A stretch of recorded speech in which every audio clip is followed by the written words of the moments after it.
Happy Dashain to everyone है, सबैलाई happy Dashain है। अनि अब साइद भन्दै छ 11 बजी छ भनेर होइन, कतिलाई त बिहानै यस्तोलाई त साइद चाहिँदैन नि त होइन, बिहानै साह्रो भएर त्यो बुच्चिएन हिँड्नेलाई पनि ह्याप्पी दसैँ होइन।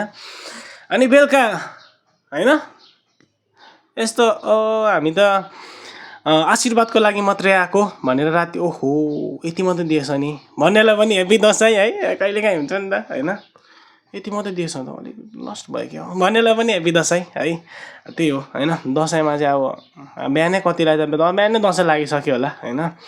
त्यही हो, अब नराम्रो चोटपटक नलागोस् है दसैँ तिहारमा, के भन्छ चाडबाडमा चाहिँ दुःख बिमार नहोस् है, सबै खुसीसँगले बितोस् जसुकै होस् न। अब दसैँमा माथेर टाउको फुटोस् किनभने एउटा नाम रहेछ नि दसैँमा खाएर नि हो भन्ने हुन्छ नि त, एउटा गर्व महसुस हुन्छ नि त होइन। उहाँहरूलाई पनि है एकदम मनदेखि हृदयदेखि उहाँहरूलाई पनि ह्याप्पी दसैँ है। ल है त सबैलाई ह्याप्पी दसैँ है, सबै कुरा राम्रोसँगले बितोस् है। अनि मेरो घर फ्यामिली गाउँको सबैजनालाई ह्याप्पी दसैँ, मेरो आफन्त मामा माइजू सबै जहाँ जहाँ हुनुहुन्छ सबै मेरो दिदी दाजु सबलाई ह्याप्पी दसैँ है, सबैको राम्रोसँगले बितोस् है। ल नमस्ते, लागेँ है त ड्युटी म चाहिँ।